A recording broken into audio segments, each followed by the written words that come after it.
warahmatullahi wabarakatuh. Bismillahirrahmanirrahim.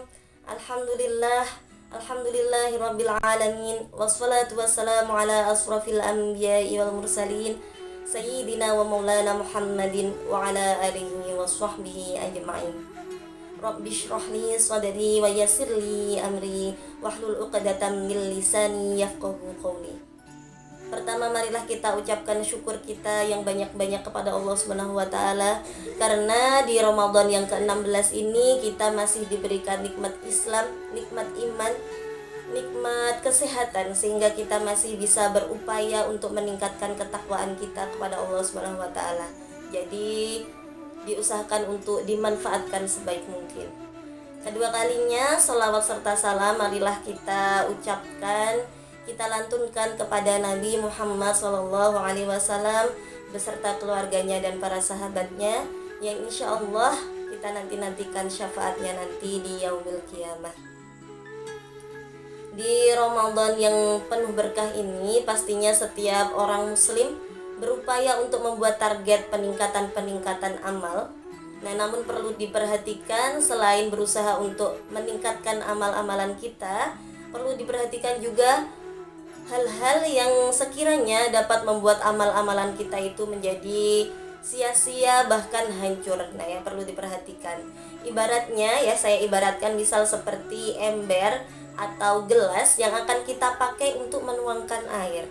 Nah, pastinya kita cek terlebih dahulu yang akan kita pakai wadahnya, yaitu apakah wadah ini ya, ember atau gelas yang akan kita pakai ini ada lubangnya atau tidak, ada retakannya atau tidak ya, sehingga nantinya tidak akan membuat air yang akan kita tuangkan ini merembes ataupun bahkan ini ya lewat lubangnya, sehingga percuma gitu ya air yang kita tuangkan.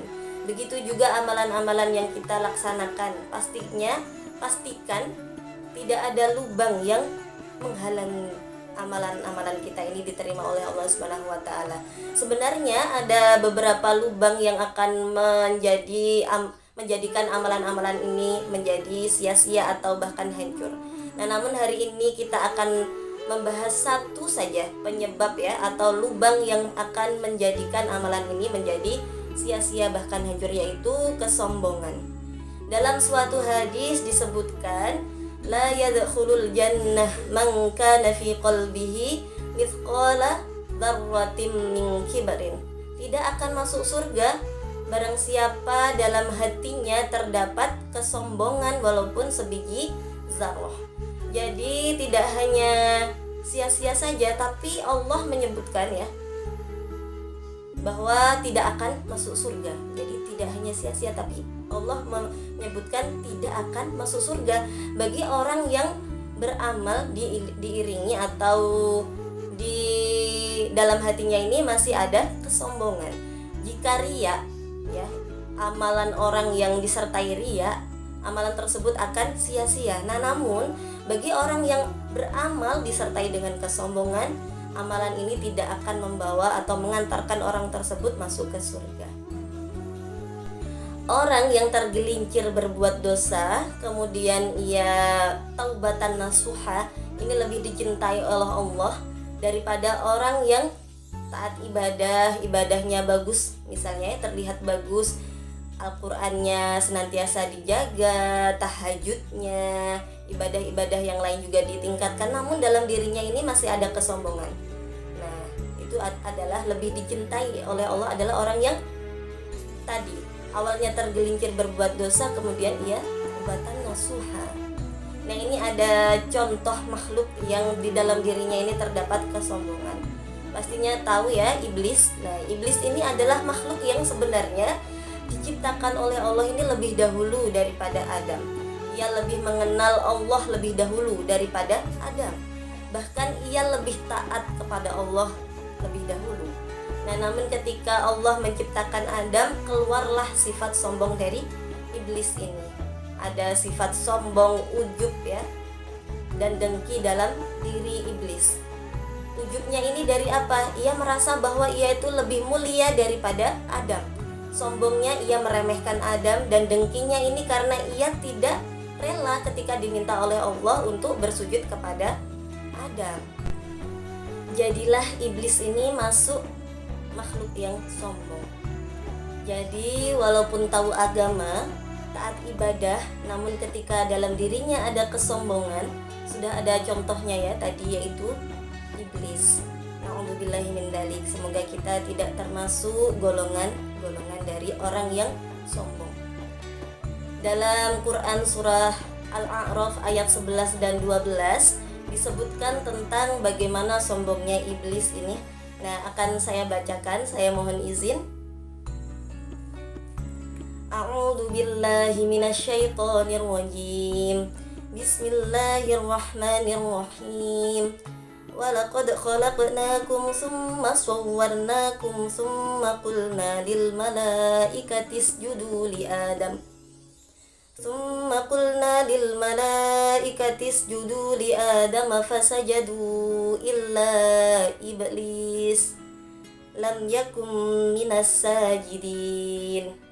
Yang artinya, dan sungguh kami telah menciptakan kamu, kemudian membentuk tubuhmu, kemudian kami berfirman kepada para malaikat, bersujudlah kamu kepada Adam. Maka mereka pun sujud kecuali iblis. Iblis tidak termasuk mereka yang bersujud. Saya lanjutkan ke ayat 12. Qala ma mana'aka alla tasjuda id amartuk. Qala ana khairum min khalaqtani min nari wa khalaqtahu min tin. Yang artinya, Allah berfirman, apakah yang menghalangimu sehingga kamu tidak bersujud kepada Adam ketika aku menyuruhmu? Iblis menjawab, aku lebih baik daripada dia. Engkau ciptakan aku dari api, sedangkan dia engkau ciptakan dari tanah. Begitulah sombongnya dari iblis. Nah, disebutkan juga dalam suatu hadis yang diriwayatkan oleh Muslim bahwa ciri orang yang sombong atau takabur itu ada dua. Apa? Yaitu batarul haq wa ghamtun nas, menolak kebenaran dan juga meremehkan orang lain. Nah, itu mirip sekali ya dengan ciri kesombongan dari iblis tadi. Semoga kita dapat senantiasa berusaha menjaga amalan-amalan kita sehingga tidak menjadi amal yang sia-sia, bahkan hancur, dan bahkan tidak akan mengantarkan kita ke surga. Na'udzubillahi min dzalik. Barakallahu fikum, semoga bermanfaat. Saya mohon maaf apabila ada salah dari tutur kata saya ketika saya menyampaikan tadi. Kurang lebihnya kita akhiri dengan bacaan hamdalah dan doa kafaratul majlis. Alhamdulillahirabbil alamin. Subhanakallahumma wa bihamdika asyhadu an la ilaha illa anta astaghfiruka wa atubu ilaik. Wassalamualaikum warahmatullahi wabarakatuh. Ramadan tiba, Ramadan tiba, Ramadan tiba. Marhaban ya Ramadan, marhaban ya Ramadan, marhaban ya Ramadan, marhaban ya Ramadan. Ramadan tiba, semua bahagia, tua dan muda bersuka cita. Bulan ampunan, bulan yang berkah, bulan terbebas api neraka. Andaikan saja Ramadan semua, bulan yang tiba, bulan yang ada, karena besarnya setiap pahala yang dijanjikan kepada kita. Marhaban